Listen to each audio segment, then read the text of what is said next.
Marcus Thompson's trembling fingers froze on his jacket zipper, watching the woman at the bus stop shiver violently, not from Austin's evening chill, but from something far deeper. Her designer heels clicked against wet pavement as lightning illuminated tears streaming down her face, and in that split second of recognition, his breath caught in his throat. She wasn't just any stranger.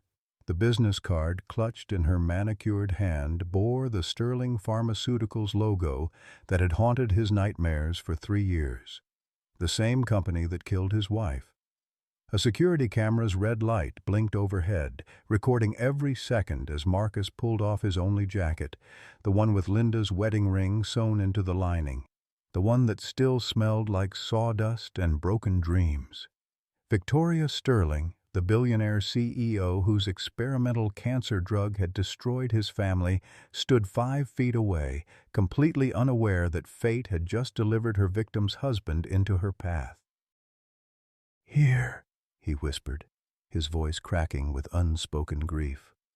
She looked up, green eyes wide with shock, as he draped the jacket over her shoulders, the same gentle gesture he'd made countless times for Linda during her final months of chemo. In 72 hours, this moment of impossible kindness would either destroy them both or resurrect something neither believed could exist again.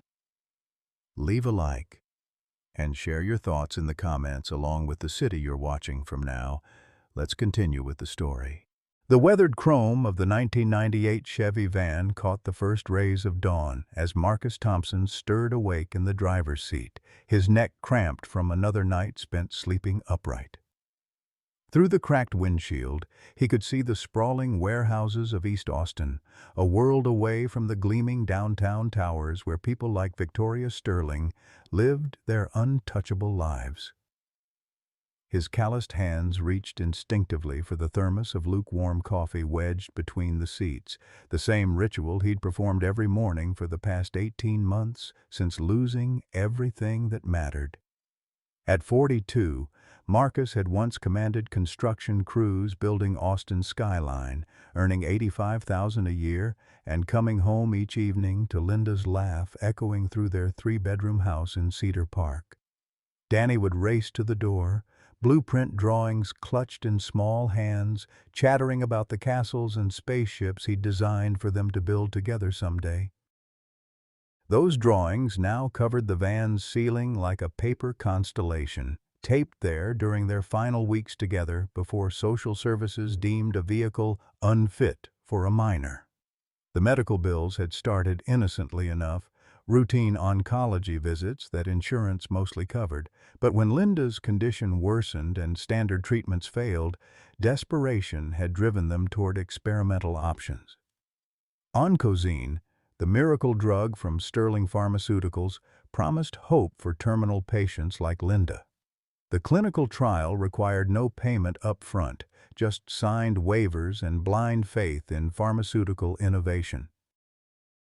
Marcus had researched the company obsessively, reading about Victoria Sterling's meteoric rise from foster care to billionaire CEO, her commitment to making life-saving treatments accessible to all. $340,000 later, after Linda's body rejected the experimental drug and her condition deteriorated rapidly, Marcus understood the true cost of hope. The medical debt crushed them like a slow avalanche. First the savings, then the retirement accounts, finally the house itself. Linda died on a Tuesday morning in their bedroom, surrounded by foreclosure notices and Danny's drawings taped to the walls. Her last words weren't about love or regret, but about the wedding ring she'd hidden in Marcus's work jacket, sewn into the lining where bill collectors couldn't find it. Victoria Sterling inhabited a different universe entirely. Her penthouse overlooked Lady Bird Lake from the 42nd floor of Austin's newest luxury tower, floor-to-ceiling windows offering panoramic views of a city she'd helped reshape through pharmaceutical fortune.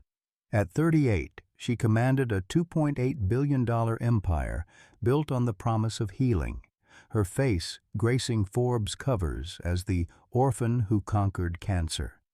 The business world celebrated her rags-to-riches story. Foster kid turned pharmaceutical pioneer, revolutionizing treatment access for America's most vulnerable patients. But success carried its own weight. Victoria's immaculate apartment felt more like a museum than a home, filled with expensive art and designer furniture that nobody touched. Her walk-in closet contained dozens of vintage jackets, each one a reminder of the warmth she'd lost when her childhood guardian disappeared from her life. Thomas Mitchell had been more than a foster parent. He'd been the grandfather who taught her that true wealth isn't what you accumulate, but what you give away. Now, 28 years later, Victoria gave millions to charity, but couldn't remember the last time she'd given anything that actually mattered. The Austin evening air hung thick with humidity as Marcus trudged toward the Guadalupe Street bus stop, his work boots heavy with the weight of another failed job interview. 37 rejections in 6 months, each one a reminder that construction companies preferred younger backs and cleaner backgrounds.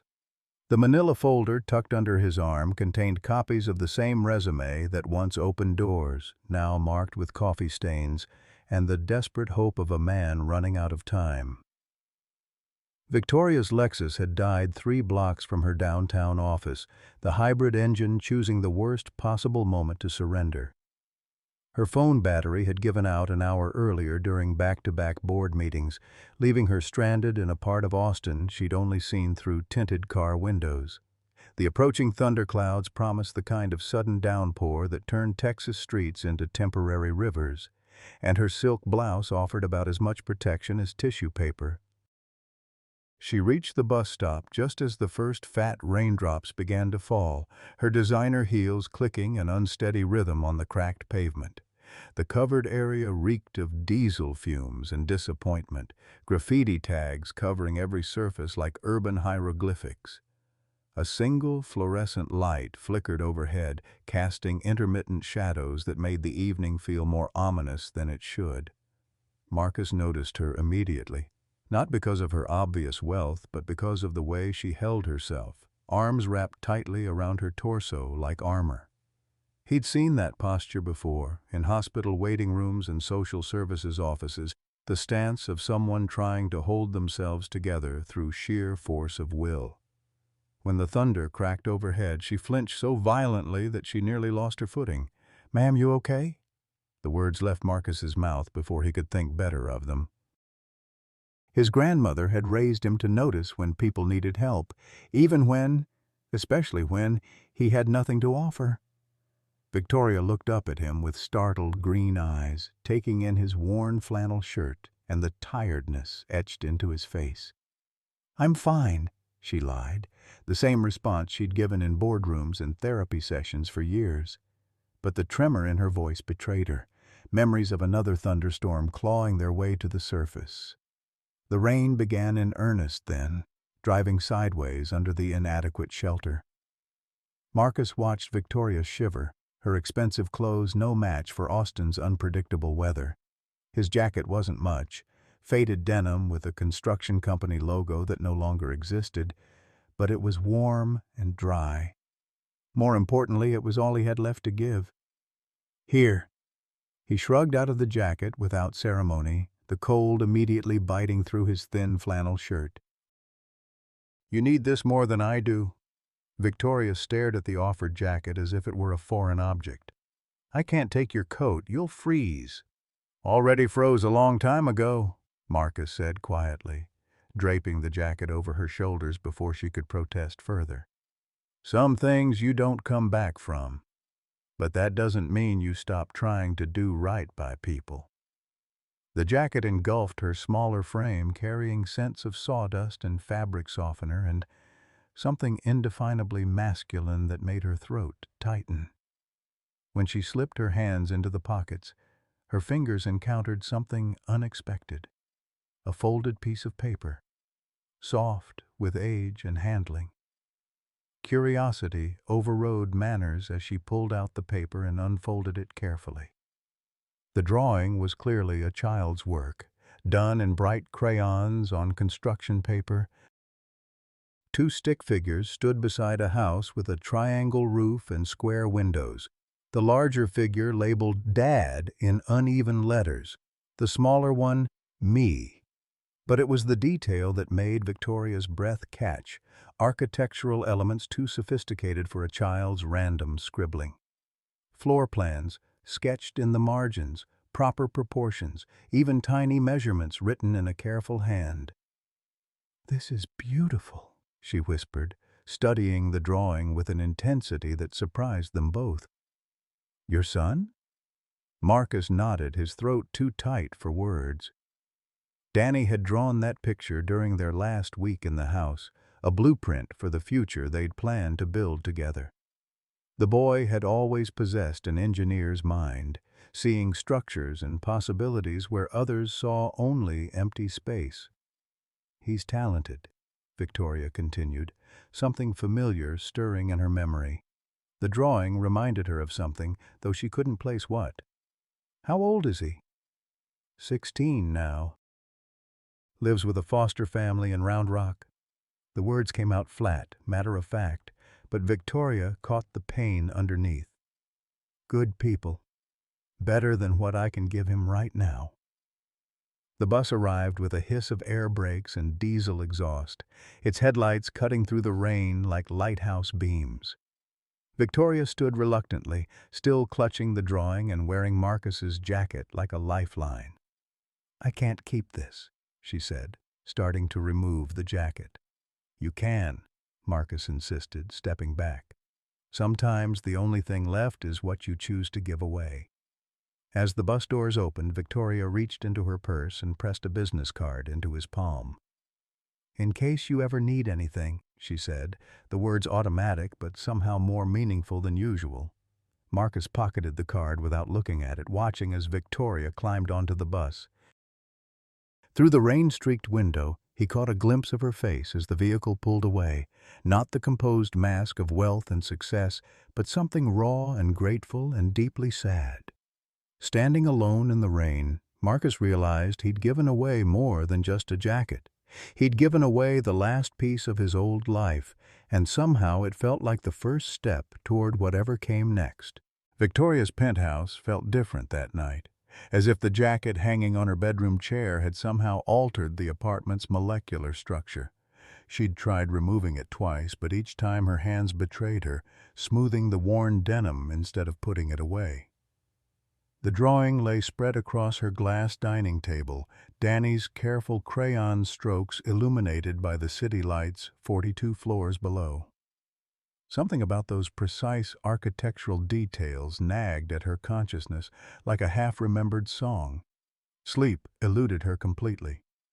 Every time she closed her eyes, she saw Marcus's face in the bus stop's flickering light, the resignation in his expression when he'd mentioned his son, the careful way he'd avoided meeting her gaze when talking about things he couldn't come back from.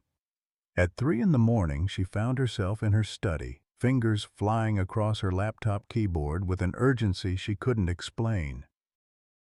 Marcus Thompson, Austin, Texas. The search results painted a devastating picture. Local newspaper archives revealed the skeleton of a life systematically dismantled.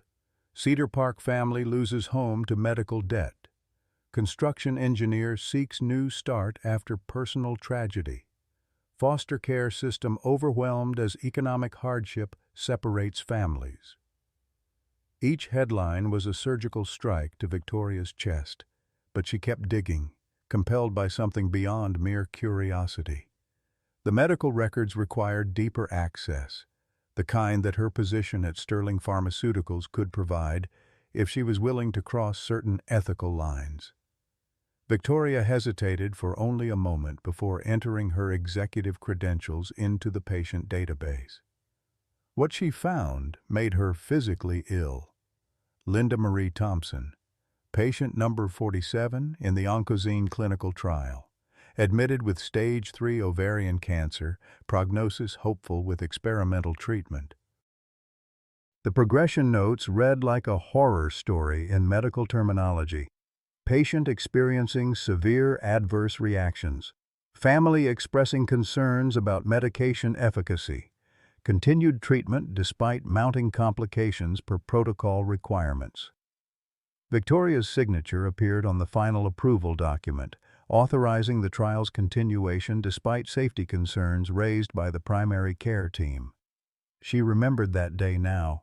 Richard's insistence that they couldn't afford delays, that shareholders were expecting results, that stopping the trial would cost millions in research investments. She'd signed because she trusted her brother's judgment, because she believed in the greater good of pharmaceutical progress. She hadn't known about patient number 47's name, her husband's profession, or the 16-year-old son who drew blueprints in the margins of his homework. Linda Thompson had been a data point, a statistical necessity in the larger equation of drug development. Now she was the ghost haunting Victoria's living room, her husband's kindness a judgment more devastating than any court proceeding. The private investigator's report arrived by secure email at dawn, accompanied by photographs that felt like violations of privacy. Marcus, emerging from his van behind the warehouse, walking with the careful dignity of a man determined not to appear broken. Marcus, at construction sites, doing day labor for contractors who once would have bid for his expertise. Marcus sitting in a social services waiting room, clutching a folder of documents that would never be enough to bring his son home. The final photograph stopped Victoria's breathing entirely. Marcus and Danny at Zilker Park, the boy now tall and angular with his father's serious eyes and his mother's gentle smile. They sat on a picnic table with blueprints spread between them, architectural drawings far more sophisticated than the crayon sketch Victoria had found in the jacket pocket. Danny was pointing to specific details while Marcus nodded encouragingly, both of them completely absorbed in their shared vision of structures that would probably never be built. Victoria's hands shook as she reached for her phone, Richard's number already on speed dial. "I need to see you. Now." Her brother arrived within the hour, still wearing yesterday's clothes and the haggard expression of someone who'd spent the night in his office. Richard Sterling had always been Victoria's protector, the one who'd navigated the foster care system's bureaucracy to keep them together, who'd sacrificed his own opportunities to ensure she had every advantage. His loyalty was absolute, his love unquestioned, and his methods sometimes brutal in their effectiveness. "You look terrible," he said, settling into the leather chair across from her desk. "What's this about?" Victoria slid the investigator's report across to him, watching his face carefully as he scanned the contents. Richard's expression shifted from concern to understanding to something that looked dangerously like satisfaction.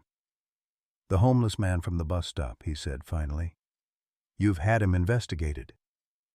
"His wife died in our clinical trial, Richard. Linda Thompson was patient number 47. Victoria's voice cracked on the woman's name. "The oncozine trial that you insisted we continue despite safety warnings." Richard's face hardened. "Victoria, we've been through this. Clinical trials involve risks. We followed all FDA protocols. The family signed comprehensive waivers acknowledging potential adverse outcomes. We can't be held responsible for every patient who doesn't respond to treatment. Don't you dare reduce her to a statistic." Victoria stood abruptly, pacing to the windows overlooking the city where Marcus was probably already starting another day of backbreaking labor. "He gave me his jacket, Richard. He was kind to me, and I killed his wife." "You didn't kill anyone." "You authorized a legitimate medical trial that unfortunately didn't save everyone we hoped it would." Richard's tone carried the practiced patience of someone who'd had this conversation before. "And this man's kindness doesn't change the facts. If anything, it makes this situation more dangerous." Victoria spun around. "Dangerous how?" "Think about it, Victoria. A man whose wife died in our trial suddenly appears in your life, shows you unexpected kindness, earns your sympathy. What are the odds that this is coincidence?" Richard pulled out his own phone, fingers already moving across the screen. "I'm calling security to run a comprehensive background check. If this is some kind of elaborate con game or lawsuit setup, stop. Victoria's command cut through the room like a blade. Just stop. Not everything is a conspiracy, Richard. Sometimes broken people just recognize each other. But even as she said the words, doubt crept into her voice. Richard's paranoia had saved them before, kept predators and opportunists at bay during Victoria's rise to power. The coincidence was remarkable, too remarkable, perhaps, for comfort. "I'm having him watched," Richard said quietly. "And if he contacts you again, if he tries to leverage your guilt or this manufactured connection, we'll know exactly what we're dealing with." Victoria stared out at the city lights, Marcus's jacket still draped over her chair like an accusation. Somewhere out there, a man who'd lost everything was starting another day with dignity intact, while she sat in her tower of pharmaceutical wealth, wondering if kindness itself had become something to fear. 3 weeks passed before Victoria worked up the courage to seek out Marcus again. The business card he'd pocketed that rainy night had contained more than just her contact information. It was a Sterling Pharmaceuticals executive card, the kind that opened doors and commanded attention throughout Austin's medical community. She wondered if he'd recognized the logo, if he'd connected her company to his wife's death, if his kindness that night had been genuine or calculated revenge. The construction site in South Austin buzzed with activity under the late morning sun, crews working to frame what would become another luxury condominium complex. Victoria sat in her Tesla across the street, air conditioning running, watching Marcus through designer sunglasses that felt like a disguise. He moved with the methodical precision of someone who'd spent decades perfecting his craft, directing younger workers with quiet authority despite being officially employed as common labor. She'd been watching for 20 minutes when Marcus looked directly at her car. Their eyes met across the construction chaos, and Victoria felt her carefully rehearsed speech dissolve into panic. He said something to his foreman, wiped his hands on a rag, and walked toward her vehicle with the same measured pace she remembered from the bus stop. Victoria lowered her window as he approached, her mouth suddenly dry. "Hello, Marcus." "Ma'am." He touched the brim of his hard hat respectfully, but his eyes held a wariness that hadn't been there before. "Didn't expect to see you again." "I wanted to return your jacket," she lied, because the real reasons were too complicated to explain. "It's been hanging in my closet, and I thought—" "Keep it," Marcus interrupted. "Like I said, some things you don't come back from." "That jacket's seen better days anyway." Victoria studied his face, searching for signs of recognition or hostility, but found only the same tired dignity that had compelled her charity that rainy evening. "I was hoping we could talk. Maybe I could buy you lunch. There's a diner down the street that looks—" "I can't afford to take long breaks," Marcus said, glancing back at the job site. "These folks are paying me by the hour, and I need every dollar I can get." The dismissal stung more than Victoria expected. She was accustomed to people eagerly accepting her invitations, motivated by curiosity about her wealth or hope for business opportunities. Marcus's indifference felt like a judgment on everything she represented. "What if I made it worth your while?" The words escaped before she could stop them, sounding exactly like the entitled rich woman she'd sworn never to become. Marcus's expression shifted, something colder creeping into his eyes. "You think I can be bought, lady?" "No, I didn't mean—" Victoria fumbled for the right words, realizing she'd just confirmed his worst assumptions about her character. "I just thought maybe we could help each other. My company is always looking for experienced construction professionals, and you seem like exactly the kind of person we need." "Your company." Marcus repeated the words slowly, as if tasting something bitter. "Sterling Pharmaceuticals builds a lot of construction projects, do they?" Victoria's heart lurched. He knew. Somehow, he'd connected her to the clinical trial that killed his wife, and this entire conversation was a trap. She gripped the steering wheel tighter, preparing for the explosion of rage that never came. Instead, Marcus just looked tired. "My wife died in one of your drug trials 3 years ago, on cocaine. Maybe you remember signing the paperwork." The admission hung between them like a physical barrier. Victoria wanted to deny it, to claim ignorance or shift responsibility, but Marcus's quiet dignity demanded honesty. "I remember," she whispered. "I'm sorry." "Sorry doesn't bring back the dead," Marcus said, but his tone held more sadness than anger. "Doesn't pay the medical bills or keep families together either. But I appreciate the sentiment." Victoria sat in stunned silence as Marcus turned to walk away. This wasn't how she'd imagined the conversation unfolding. Where was his rage, his demand for compensation, his threat of legal action? Instead, he'd simply acknowledged a tragedy and accepted her inadequate apology with the same grace he'd shown when giving her his jacket. "Wait!" she called out, desperate to extend the conversation, to understand this man who defied every expectation. "I meant what I said about the job.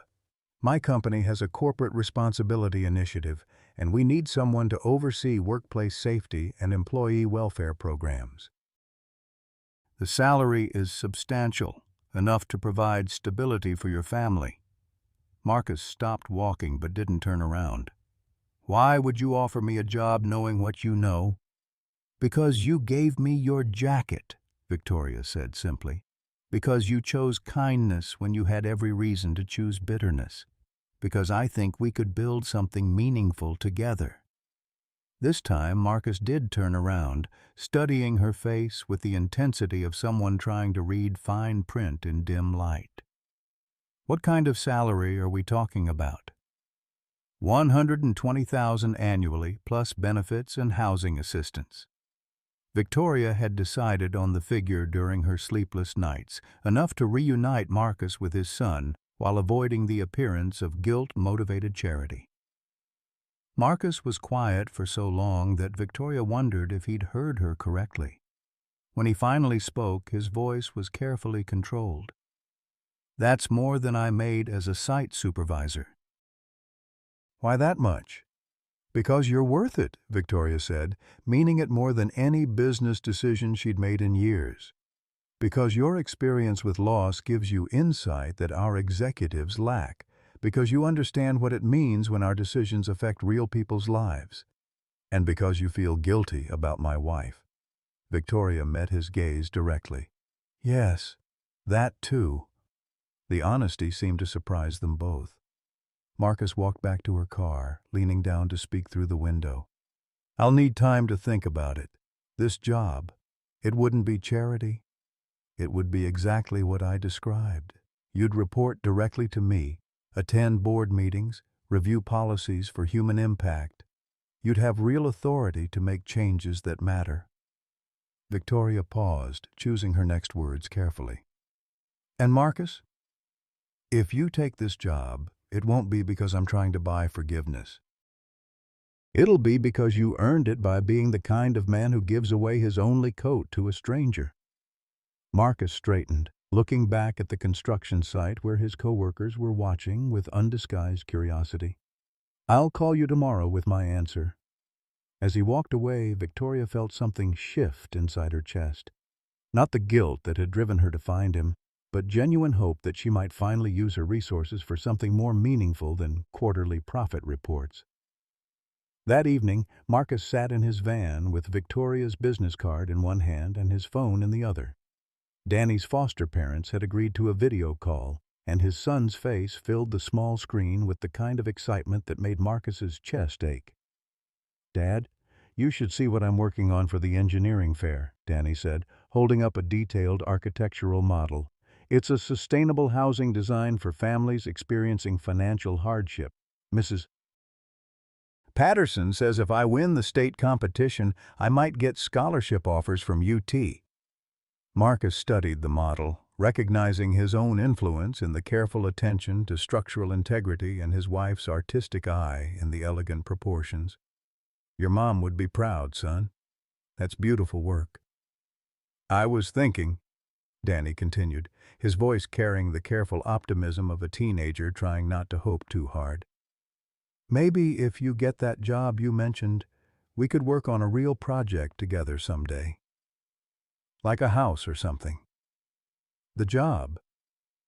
Marcus had told Danny about Victoria's offer during their last supervised visit, presenting it as a possibility rather than a certainty. Now, looking at his son's eager face and remembering the pride in Linda's voice when she'd talked about Danny's future, the decision felt inevitable. I think that sounds like a perfect plan, Marcus said softly. And Danny, I think your mom would want us to take chances on good things, even when they seem too good to be true. After ending the call, Marcus pulled out Victoria's card and dialed her number. She answered on the first ring, as if she'd been waiting by the phone. I'll take the job, he said without preamble, but I have conditions. Name them. I want to visit the families of everyone who died in that clinical trial. I want to understand what our decisions cost them, and I want your promise that we'll do better going forward. Victoria was quiet for a long moment. That's going to be painful for both of us. The best decisions usually are, Marcus replied. When do I start? Marcus's first day at Sterling Pharmaceuticals began at dawn in the executive parking garage, where his weathered pickup truck looked like a stray dog among the sleek German sedans and electric vehicles. The 42nd floor felt like stepping into another dimension, all glass and chrome and the kind of sterile perfection that money could buy, but souls couldn't inhabit. Victoria met him at the elevator, dressed in a charcoal suit that probably cost more than his truck, but her smile held genuine warmth beneath the corporate polish. Ready for the grand tour? She asked, leading him through corridors lined with awards and photographs of smiling executives shaking hands with politicians and medical professionals. Marcus's office surprised him. Corner location with floor-to-ceiling windows overlooking the construction sites where he'd labored just weeks before.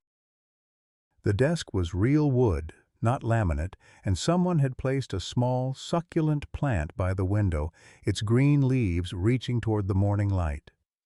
On the credenza sat a framed photograph that made his throat tighten. Danny, at age 12, grinning beside a model house they'd built together, Linda's arms wrapped around them both. I found it in your van, Victoria said quietly. Thought you might want it here. The gesture was small but devastating in its thoughtfulness. Marcus traced his finger along the frame's edge, remembering the day Linda had insisted on taking the picture. She said we looked like a real family, he murmured. You were a real family, Victoria replied. You still are. The morning briefing introduced Marcus to Sterling's executive team, a collection of MBAs and medical degrees who nodded politely while clearly questioning his qualifications. Richard Sterling sat at the conference table's head, his designer suit and practiced smile failing to mask the cold calculation in his eyes. When Victoria explained Marcus's role as Director of Human Values, Richard's laugh was sharp enough to cut glass. Human values, Richard repeated, as if tasting something unpleasant. And what exactly does that entail, Mr. Thompson? Marcus met his gaze steadily. Making sure we remember that behind every patient number is a person with a family who loves them. Making sure our pursuit of profit doesn't come at the cost of our humanity. How refreshingly naive, Richard murmured, his fingers drumming against the mahogany table. I suppose that's what happens when you hire construction workers to make pharmaceutical policy. The insult hung in the air like smoke, but Marcus didn't flinch. 3 years of day labor had taught him the difference between actual threats and performative cruelty. You're right that I'm not a pharmaceutical expert, he said calmly, but I am an expert on what it feels like when medical decisions go wrong, and sometimes that perspective is exactly what a room full of experts needs to hear. Victoria's hand found his under the table, a brief squeeze of support that sent electricity up his arm. Marcus will be reviewing all our current trials for human impact assessment, she announced. His recommendations will carry significant weight in our decision-making process. How significant? Dr. Patricia Wells, the company's chief medical officer, leaned forward with interest. Marcus recognized her name from Linda's medical files. She'd been one of the physicians who'd raised early concerns about oncozine's side effects. Veto power, Victoria said, and the room's temperature seemed to drop 10 degrees. If Marcus determines that a trial poses unacceptable risks to patient welfare, we'll halt it pending further safety review. Richard's chair scraped against the floor as he stood abruptly. Victoria, a word in private? Brother and sister stepped into the hallway, their heated whispers carrying through the glass walls despite their obvious efforts at discretion.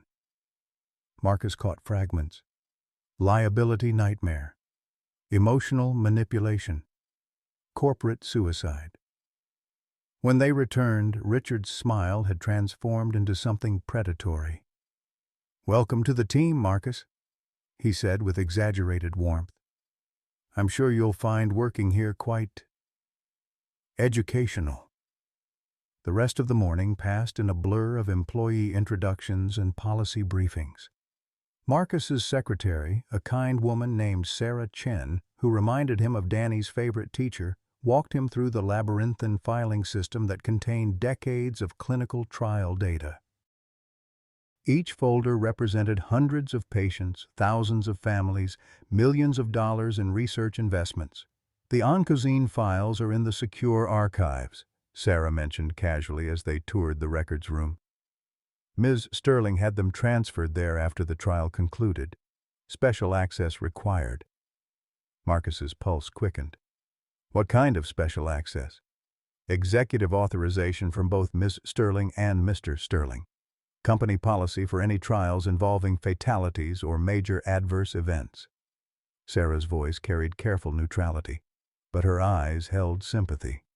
"I processed the transfer myself. Terrible thing, losing patients in trials. Always weighs heavy on everyone involved." That afternoon, Marcus requested access to the oncozine files. Victoria approved his request immediately, but Richard's signature proved more elusive. "He's in meetings all day," Richard's assistant explained with the kind of apologetic smile that barely concealed irritation. "Perhaps tomorrow?" Tomorrow became next week, which stretched into a bureaucratic maze of scheduling conflicts and missing documents. Marcus spent his time reviewing other clinical trials, learning the language of pharmaceutical research, and slowly understanding the vast machinery of hope and commerce that Sterling Pharmaceuticals represented. Each file told the same story. Desperate patients gambling their lives on experimental treatments, researchers balancing safety against progress, executives weighing human cost against shareholder expectations. The breakthrough came during Marcus's third week when Dr. Wells approached him after a staff meeting about a new cancer immunotherapy trial.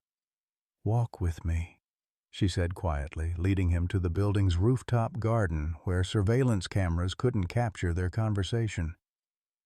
"You're Linda Thompson's husband," she said without preamble. "Patient number 47 in the oncozine trial."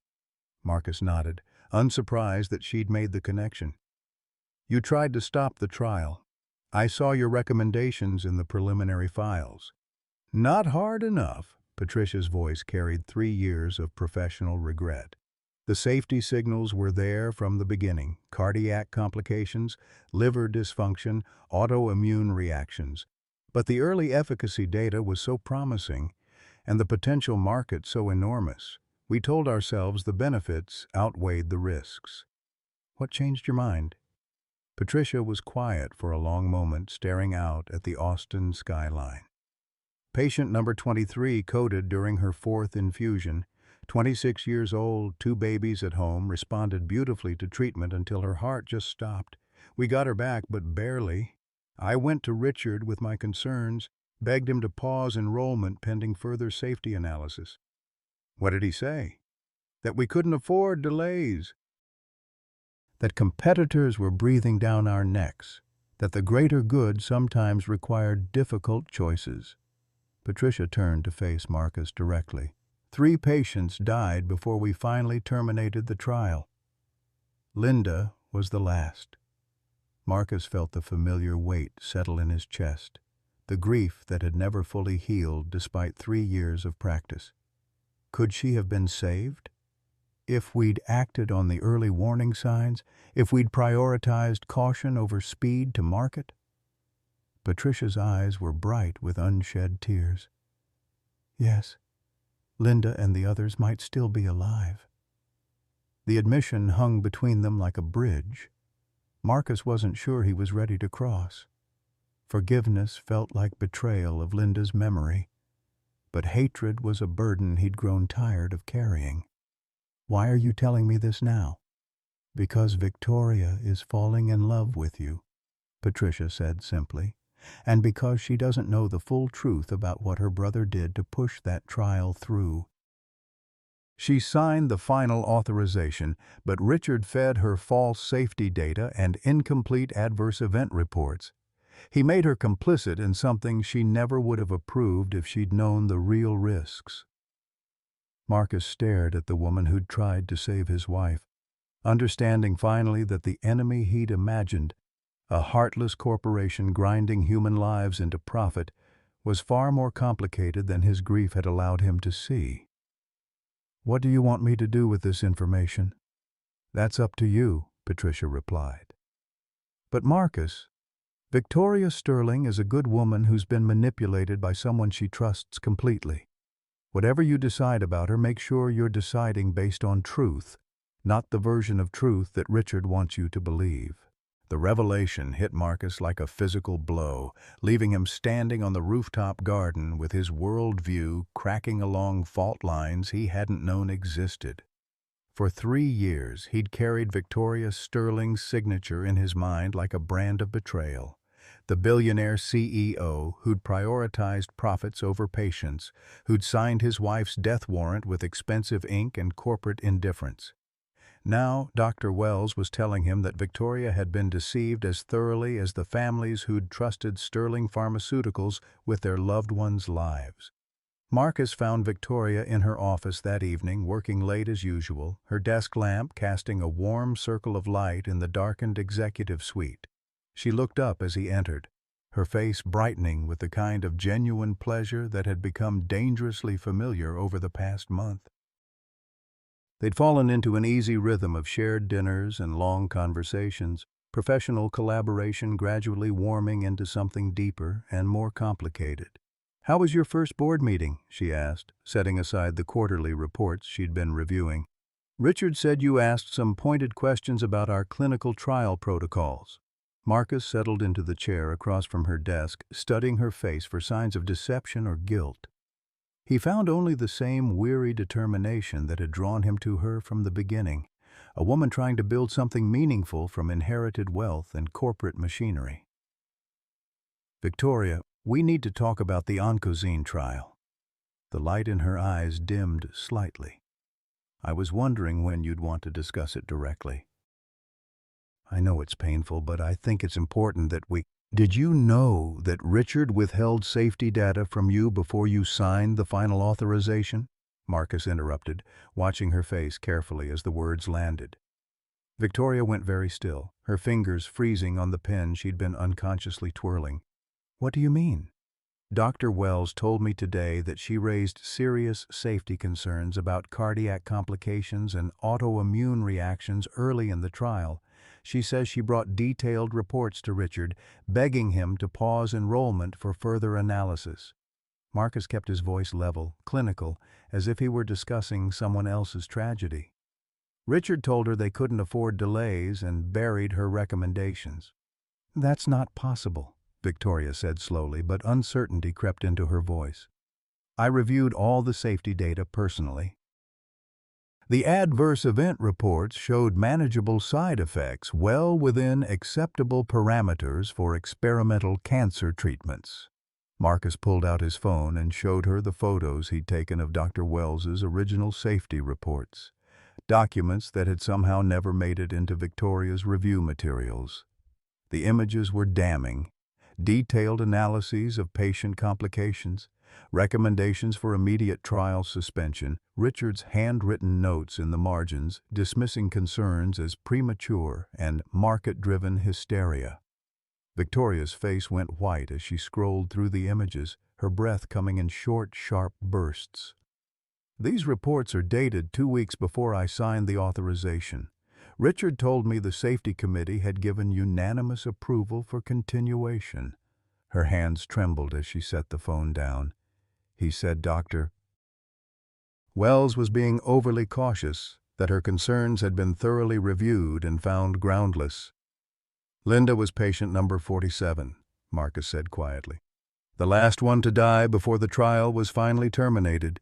If you'd seen these reports, if you'd known what Dr. Wells really recommended, I would have shut it down immediately."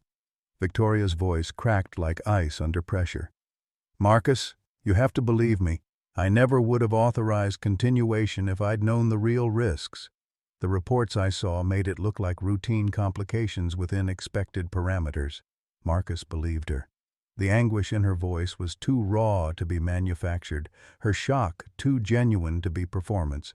But belief didn't diminish the crushing weight of revelation that Linda's death had been preventable, that Richard Sterling had orchestrated a cover-up that made his sister an unwitting accomplice to medical negligence. "Why would Richard hide this from you?" Marcus asked, though he suspected he already knew the answer.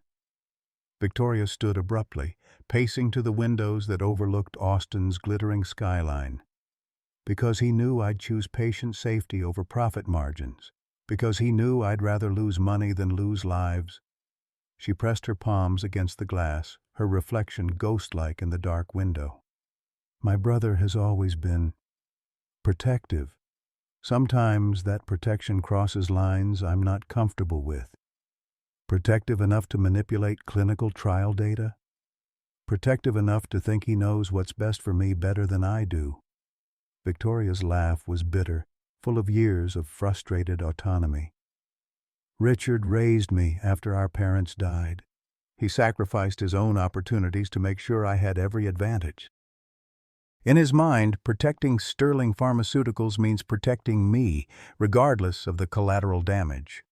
Marcus joined her at the window, close enough to smell her perfume and see the tears she was fighting not to shed. "Victoria, there were other patients who died.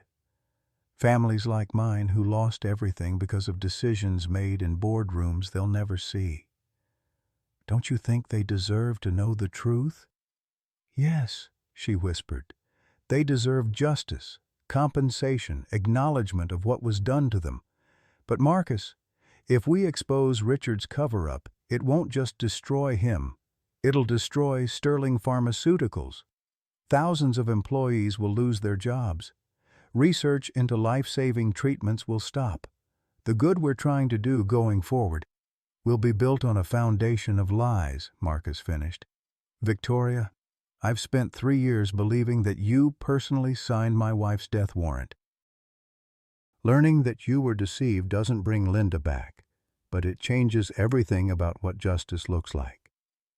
Victoria turned to face him, her eyes bright with unshed tears. "What are you saying?" "I'm saying that maybe the answer isn't destroying Sterling Pharmaceuticals. Maybe it's taking it away from Richard and using it to honor the people who died by making sure it never happens again."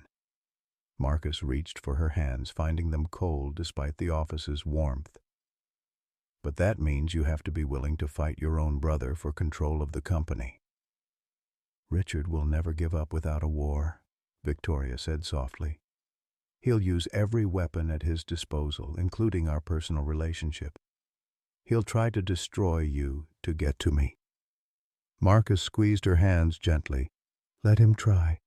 I've already lost everything that mattered once. But this time, I'm not fighting alone." Victoria studied his face in the window's reflection, seeing determination where she'd expected hatred, partnership where she'd feared judgment. "If we do this, if we expose what Richard did and fight for control of the company, There's no going back. Our relationship will become public, scrutinized, used against us. Then we better make sure it's strong enough to survive the scrutiny, Marcus replied, and leaned down to kiss her for the first time, tasting salt from tears she'd finally allowed to fall. Outside the window, Austin's lights twinkled like earthbound stars, and somewhere in the darkness, Richard Sterling was planning his next move in a game where the stakes had just become impossibly high. The war between Victoria and Richard Sterling began 3 days later with a 6 a.m. phone call that shattered the fragile peace Marcus had been building around his new life. Danny's voice crackled through the speaker, high and panicked in a way that instantly transported Marcus back to the worst days of Linda's illness. "Dad, they're saying I have to move to California immediately. The Hendersons got a job offer they can't refuse, and they're leaving next week. Mrs. Chen says there's no other foster placement available here, and—" Danny's voice broke. "I don't want to leave Austin. I don't want to leave you again." Marcus sat on the edge of his company-provided apartment bed, still wearing yesterday's clothes, his mind racing through legal options he couldn't afford and bureaucratic processes that moved too slowly to help. "Son, calm down. We'll figure this out. My lawyer is working on the custody modification, and with my new job, the Hendersons said someone called them yesterday with a better job offer in San Francisco, a pharmaceutical consulting position that pays twice what Mr. Henderson makes here." Danny's words carried the weight of terrible understanding. "Dad, I think someone's trying to separate us again." The pieces fell together with sickening clarity. Richard Sterling had somehow orchestrated the Hendersons' sudden relocation, dangling an irresistible opportunity to remove the one thing that anchored Marcus to Austin and to Victoria. It was elegant in its cruelty, technically legal, plausibly coincidental, and devastating in its effectiveness. Marcus called Victoria immediately, finding her already at the office despite the early hour. "Richard's moving Danny to California," he said without preamble. "The Foster family got a job offer that's too convenient to be coincidence." Victoria's silence stretched long enough that Marcus wondered if the call had dropped. When she finally spoke, her voice carried a flatness that scared him more than tears would have. "I'll handle this, Victoria. I said I'll handle it." The line went dead. Victoria found Richard in his office 20 minutes later, calmly reviewing quarterly projections as if he hadn't just destroyed a teenager's life before breakfast. He looked up as she entered, his smile carrying the satisfied edge of someone who'd played a winning move in a complex game. "Good morning, sister. You're here early." "Cancel the Henderson job offer," Victoria said without sitting down. "Whatever you paid them, whatever promises you made, undo it immediately."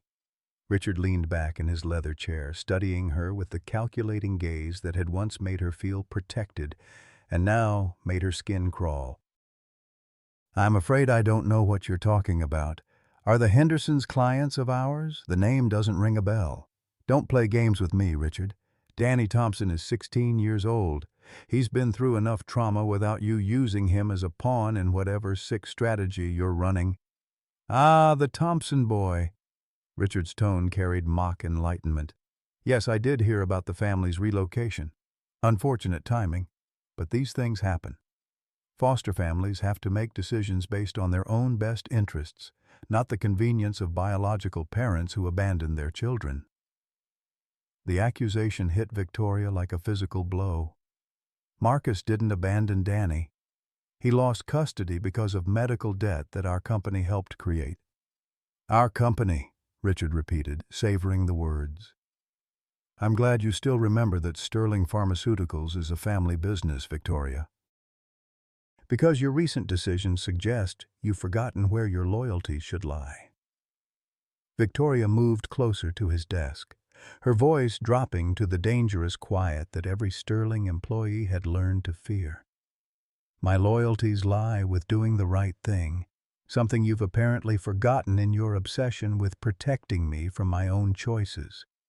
Richard stood slowly, his 6-foot frame imposing even across the wide desk. "Your choices led you to fall in love with a man whose wife died because of our company's mistakes. Do you have any idea how that looks to our shareholders, to our board of directors, to the families of other patients who might decide to follow his example and seek emotional manipulation as a path to financial compensation?" "Marcus isn't manipulating me." "Isn't he?" Richard pulled out a thick folder from his desk drawer, spreading photographs across the mahogany surface like accusatory evidence. These were taken over the past month. Marcus Thompson visiting every family who lost someone in the Oncozine trial, collecting stories, gathering documentation, building what looked suspiciously like a class action lawsuit portfolio. Victoria stared at the images. Marcus sitting in modest living rooms, holding hands with grieving widows, comforting elderly parents who'd lost adult children to cancer complications. In each photograph, his expression held the same gentle attentiveness she'd fallen in love with, but Richard's presentation made it look calculated, predatory. "He's trying to understand what our decisions cost real people," Victoria said, but doubt crept into her voice like poison. "He's doing exactly what I hired him to do." "He's building a case against us," Richard countered. "And he's using his relationship with you to gather inside information that no external plaintiff could ever access. Wake up, Victoria. You're being played by an expert." The photographs felt like looking at Marcus through a funhouse mirror. Familiar features distorted into something unrecognizable. Victoria had known about his visits to other families, had even encouraged them as part of his role in corporate responsibility. But seeing them documented this way, presented as evidence of deception, made her question everything she thought she understood about his motivations.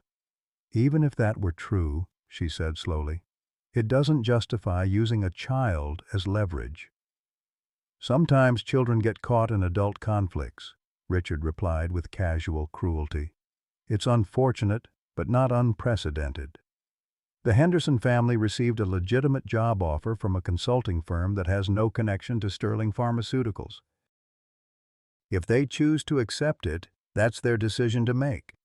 Victoria recognized the careful language of plausible deniability, the same legalistic precision that had protected Sterling Pharmaceuticals from liability in dozens of regulatory investigations. "You're lying. I'm protecting our family's interests." Richard moved around the desk to stand directly in front of her. "Victoria, you've built something extraordinary here. Don't let a clever con man destroy it because he knows exactly which emotional buttons to push." The office door burst open as Marcus entered without knocking, his face flushed with anger and desperation. "Victoria, I just got off the phone with the custody court. Someone filed an emergency motion claiming I'm an unfit parent because of my unstable employment history and inappropriate relationship with corporate executives. The hearing is tomorrow morning." Richard's smile widened. "Mr. Thompson, how good of you to join us. Victoria and I were just discussing your situation." Marcus looked between the siblings, taking in Victoria's pale face and the photographs scattered across Richard's desk. His expression shifted from anger to understanding to something that looked dangerously like betrayal. "You think I'm running a con?" "I think," Victoria said carefully, "that we need to have an honest conversation about your motivations." The words hit Marcus like a physical blow. After everything they'd shared, all the trust they'd built, she was willing to believe her brother's paranoid fantasies over the evidence of her own experience.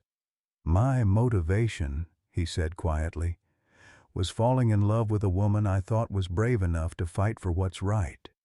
Apparently, I was wrong about both her courage and her character." Marcus turned and walked out of the office, leaving Victoria standing in the wreckage of everything she'd hoped to build with him. Through the floor-to-ceiling windows, Austin sprawled beneath a gray sky that matched the color of her breaking heart. "You did the right thing," Richard said softly. "Painful, but necessary." Victoria stared at the photographs of Marcus comforting grieving families, wondering if she'd just saved herself from a brilliant manipulation or destroyed the only real love she'd ever known. The courtroom felt like a mausoleum on the morning that would determine Danny's future, its fluorescent lights casting everything in the sickly pallor of institutional indifference. Marcus sat at the plaintiff's table with a court-appointed attorney who looked barely old enough to have graduated law school, watching Richard Sterling's legal team arrange their briefcases with the confident precision of executioners preparing their tools. The emergency custody hearing had been scheduled with suspicious speed, suggesting influence that Marcus couldn't afford to counter. Danny sat in the gallery behind him, flanked by the Hendersons, who avoided eye contact with the kind of guilt that confirmed Marcus's suspicions about their sudden California opportunity. The boy's shoulders were rigid, with the forced composure of someone trying not to cry in public, his hands clutching a folder containing the architectural drawings that had become his coping mechanism during every crisis since his mother's death. Victoria entered the courtroom 5 minutes before the proceedings began, moving down the center aisle like a woman walking to her own execution. She wore a navy suit that made her look both powerful and vulnerable, her face carefully neutral except for the telltale tightness around her eyes that Marcus had learned to recognize as suppressed emotion. She took a seat in the back row, neither supporting nor opposing either side, a witness to the destruction of everything they'd built together. Judge Margaret Castellanos called the court to order with the weary efficiency of someone who'd presided over too many family tragedies. She was a small woman with steel-gray hair and the kind of penetrating gaze that suggested she'd heard every lie and manipulation in the book. Marcus felt a flicker of hope as she reviewed the case file with obvious skepticism. "This is highly irregular," Judge Castellanos began, looking directly at Richard's lead attorney. "Emergency custody modifications typically involve immediate physical danger to the child, not employment opportunities for foster families. Would counsel care to explain the urgency that couldn't wait for the previously scheduled hearing in 3 weeks?" "Your Honor," the attorney replied smoothly, "new evidence has come to light regarding Mr. Thompson's fitness as a parent and his attempts to manipulate the custody process through inappropriate relationships with corporate executives." The words landed like physical blows, each syllable designed to paint Marcus as a calculating opportunist rather than a grieving father fighting to reunite with his son. Marcus watched the judge's expression shift from skepticism to interest as Richard's team presented their carefully constructed narrative.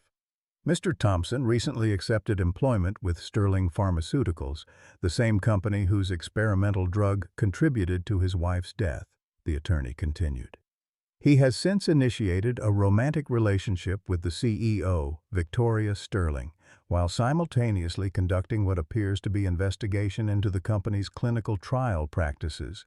This suggests a pattern of manipulation and emotional instability that raises serious concerns about his judgment as a parent. Marcus's court-appointed lawyer stood to object, but Judge Castellanos waved him silent. "I'll hear the evidence," she said, her tone suggesting she'd already begun forming conclusions. The next hour unfolded like a fever dream of character assassination disguised as legal procedure. Richard's team presented photographs of Marcus visiting other Oncozine families, framing his compassionate outreach as evidence of obsessive behavior. They introduced testimony from Sterling employees who described his aggressive questioning during board meetings and his inappropriate fixation on past clinical trials. They painted his relationship with Victoria as a calculated seduction designed to gain access to confidential information and position himself for a massive lawsuit. Each piece of evidence was technically accurate but deliberately misleading, like looking at a sculpture through a distorting lens that transformed beauty into monstrosity. Marcus recognized the truth in the details, but saw how easily that truth could be weaponized by people with enough resources and motivation to destroy him. The most devastating blow came when Richard's attorney called Dr. Patricia Wells to testify. Marcus watched in horror as the woman who'd tried to save Linda was sworn in, her face pale with obvious reluctance. "Dr. Wells," the attorney began, "you've worked with Mr. Thompson in his capacity as Director of Human Values at Sterling Pharmaceuticals. In your professional opinion, has his behavior raised any concerns about his emotional stability?" Patricia's eyes found Marcus across the courtroom, silently apologizing for what she was about to say. "Mr. Thompson has shown signs of unresolved grief and anger related to his wife's death. His focus on past clinical trials sometimes seems compulsive. There have been instances where his emotions have interfered with his professional judgment." The words were carefully chosen to sound clinical and objective, but Marcus understood the impossible position Richard had put Patricia in. Refused to testify, and she'd face contempt charges and possible loss of medical license. Tell the truth about Richard's cover-up and she'd implicate herself in the conspiracy. Her compromise was to damn Marcus with faint psychiatric assessment while avoiding the larger questions about corporate malfeasance. "No further questions," Richard's attorney said with satisfaction. Marcus's lawyer attempted a cross-examination that only made things worse, drawing out details about Marcus's periods of depression, his financial instability, and his obsessive daily visits to Linda's grave. By the time the prosecution rested, Marcus felt like he was attending his own funeral, watching his character buried beneath an avalanche of selectively presented facts. The defense case lasted 20 minutes. Danny testified through tears about wanting to stay with his father, describing their weekend visits and their shared dreams of building houses together. Sarah Chen, the social worker, testified about Marcus's dramatic improvement since gaining employment and stable housing. The Hendersons reluctantly admitted that Danny was well-behaved and seemed happy during his father's visits. But Marcus could see from Judge Castellanos' expression that the damage was done. Richard's team had successfully planted the seed of doubt about his motivations and stability, transforming his love for Victoria from evidence of healing into proof of manipulation. "I'll render my decision after a brief recess," the judge announced, her tone suggesting the outcome was already determined. During the 15-minute break, Marcus found himself standing in the courthouse hallway facing Victoria for the first time since their confrontation in Richard's office. She approached him with the hesitant steps of someone navigating a minefield, her professional composure cracking to reveal the raw anguish beneath. "Marcus, I need you to know that I didn't authorize any of this," she said quietly. "The legal team, the testimony, the character assassination, Richard did this without my knowledge or consent." Marcus studied her face, searching for signs of deception or manipulation, finding only the same vulnerable honesty that had drawn him to her from the beginning. "But you believe what he's telling you about my motivations." "I don't know what to believe anymore," Victoria admitted. "The photographs, the evidence, your visits to other families, it all looks so calculated when presented that way. But when I think about who you are, about the man who gave me his jacket that night, about the father who talks to his wife's grave every morning, it doesn't make sense." "Then trust what you know instead of what you're being told," Marcus replied. "Victoria, your brother is trying to destroy us because he's terrified of losing control over you. He's using Danny as a weapon because he knows that's the one thing guaranteed to break me." Before Victoria could respond, the bailiff called them back into the courtroom for Judge Castellanos' decision. Marcus took his seat with the grim certainty of a man facing execution, watching Danny's hopeful face in the gallery and knowing he was about to disappoint his son once again. "This is a difficult case," Judge Castellanos began, "involving complex questions of parental fitness, child welfare, and family stability. Mr. Thompson, you've made significant strides toward rebuilding your life, and your love for your son is obvious and genuine. However, the evidence presented today raises serious concerns about your emotional stability and the appropriateness of your current living situation." Marcus felt the words like physical blows, each sentence a nail in the coffin of his paternal rights. In the gallery, Danny's face crumpled as he understood what was happening. "However," the judge continued, "I'm also troubled by the timing and presentation of this emergency motion. The sudden job opportunity for the Foster family, the convenient scheduling of this hearing, and the coordinated nature of the character evidence suggests possible interference by outside parties with substantial resources." Richard's legal team shifted uncomfortably, recognizing that their overreach might have backfired. "Therefore," Judge Castellanos announced, "I'm denying the emergency custody modification with prejudice. Mr. Thompson will retain his current visitation rights, and the previously scheduled hearing in 3 weeks will proceed as planned. Additionally, I'm ordering an investigation into any potential tampering with the foster placement process." The courtroom erupted in chaos. Danny's shout of joy pierced through the lawyer's protests, and Richard's barely contained fury. Marcus felt his knees buckle with relief. 3 years of accumulated grief and fear finally finding release in tears he'd been too proud to shed. But the victory felt hollow as he watched Victoria leave the courtroom without looking back. Her relationship with her brother forever changed by the truth of what he was willing to do to maintain control. Marcus had won the battle for his son's future, but the war for love and redemption was far from over. In the hallway outside, Danny threw himself into Marcus's arms with the desperate intensity of someone who'd come close to losing everything again. "Dad, I was so scared they were going to send me away." "Never again," Marcus promised, holding his son tight enough to convince himself it was true. "Whatever happens next, we face it together." Through the courthouse windows, Austin sprawled beneath an afternoon sky that promised rain, and somewhere in the city, Victoria Sterling was learning that the brother she'd trusted with her life had been willing to destroy a child's happiness to protect his own vision of family loyalty. The truth had set them free, but freedom came with a price that none of them had been prepared to pay. Sometimes life strips away everything you thought defined you, your career, your home, your sense of security, until you're left standing with nothing but the choice of who you want to be in your darkest moment. For those of us who've raised families, weathered storms, and learned that real wealth isn't measured in bank accounts but in the love we give away, Marcus and Victoria's story reminds us that it's never too late for second chances. When Marcus offered his jacket to a stranger, he wasn't just sharing warmth, he was proving that kindness doesn't require perfection, just presence.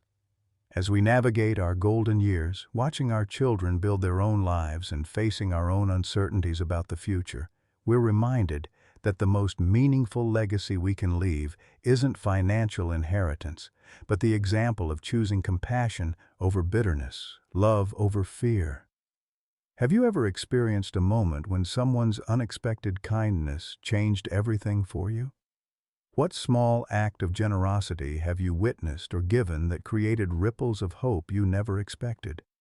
Share your stories in the comments, because sometimes the wisdom we've earned through decades of living is exactly what someone else needs to hear today.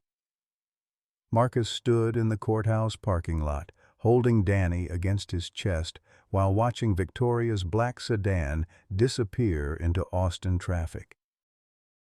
The victory felt bittersweet. He'd kept his son, but lost the woman who'd taught him to believe in love again. Danny pulled back, studying his father's face with the perceptive eyes of a teenager who'd learned to read adult emotions for survival. "You love her, don't you?" Danny asked quietly. "Ms. Sterling?" Marcus considered deflecting, protecting his son from the complexities of adult heartbreak, but their relationship had been built on honesty through trauma. "Yeah, I do. But sometimes love isn't enough to overcome the damage other people cause. Like how you loved Mom but couldn't save her from the cancer." The comparison hit Marcus like a physical blow. The parallel between medical helplessness and emotional manipulation suddenly clear. "Something like that, son. Sometimes the disease isn't in the person you love, it's in the system around them. Danny nodded with the gravity of someone who'd inherited wisdom too early. But you didn't give up on Mom until the very end. And she wouldn't want you to give up on happiness now. Before Marcus could respond, a familiar voice called his name across the parking lot. Dr. Patricia Wells approached them with the hurried steps of someone who'd been wrestling with conscience and finally chosen courage over comfort. "Marcus, I need to talk to you," she said, glancing around nervously. "What I said in there, it wasn't the whole truth." "Dr. Wells, you don't need to—" "Yes, I do." Patricia's voice carried the weight of professional ethics, finally outweighing personal preservation. "Richard Sterling has been blackmailing me for 3 years. He has evidence of a prescription error I made early in my career. Nothing that harmed any patients, but enough to destroy my reputation if it became public. He's used that leverage to ensure my silence about the Oncozine cover-up." Danny looked between the adults, processing revelations that would reshape his understanding of the adult world. "So Mr. Sterling is the bad guy, not Dad, not Ms. Sterling?" "It's not that simple, sweetheart," Patricia said gently. "Richard Sterling believes he's protecting his sister, just like your father believes he's protecting you. Sometimes good people make terrible choices when they're afraid of losing what matters most." Marcus felt pieces clicking into place, Richard's paranoid protectiveness finally making sense. What happened to him? What made him so afraid of people getting close to Victoria? Patricia hesitated, then seemed to reach a decision about complete honesty. 15 years ago, before Victoria built Sterling Pharmaceuticals into what it is today, she fell in love with a man named James Morrison. Charming, intelligent, everything she'd been looking for. Richard investigated him and discovered he was running a long-term con, not just for money, but for the pharmaceutical research Victoria was developing. "Jesus," Marcus breathed. "How much did he steal?" $2.3 million and 5 years of proprietary cancer research. Victoria was hospitalized for a nervous breakdown when she learned the truth. Richard blames himself for not seeing through Morrison sooner, for letting his sister get hurt so badly. Patricia's voice softened with sympathy. He spent the last decade and a half making sure nobody could ever hurt her that way again. The revelation recontextualized everything. Richard's immediate hostility, his paranoid surveillance, his willingness to destroy Marcus's custody case. In his mind, he was protecting Victoria from another James Morrison, unable to see the difference between calculated predation and genuine love. "Where is Victoria now?" Marcus asked. "Sterling Building, 42nd floor. Richard called an emergency board meeting to discuss leadership instability and your influence on company decision-making. He's trying to have her removed as CEO." Patricia's expression hardened. "I'm going to that meeting to tell the board exactly what Richard did to cover up the Oncozine safety issues. It's time the truth came out, whatever it cost me personally." Marcus looked at Danny, seeing his own determination reflected in his son's young face. "We're coming with you." The Sterling Pharmaceuticals building felt different now. Its gleaming lobby transformed from a symbol of corporate power into a battleground where love would either triumph or be buried beneath family dysfunction. The elevator ride to the 42nd floor stretched like an eternity, each floor marking Marcus's transition from grieving widower to man fighting for his future. The boardroom doors were closed when they arrived, but raised voices carried through the thick wood, Richard's controlled fury clashing with Victoria's desperate attempts to maintain authority. Sarah Chen, who'd followed them from the courthouse, placed a protective hand on Danny's shoulder as they prepared to enter the war zone. Marcus pushed open the doors without knocking, walking into a room full of shocked executives and legal advisors. Victoria sat at the head of the conference table, her composure fractured but her spine straight, facing down a brother whose love had curdled into toxic control. Richard stood at the opposite end, pointing an accusing finger at his sister, while a dozen board members watched the Sterling family's civil war with fascination and horror. Unstable emotional decisions that compromise our fiduciary responsibility to shareholders, Richard was saying. Victoria's involvement with this man represents exactly the kind of judgment failure that nearly destroyed us 15 years ago. Enough. Marcus's voice cut through the corporate theater with the authority of someone who'd spent years commanding construction crews. Dr.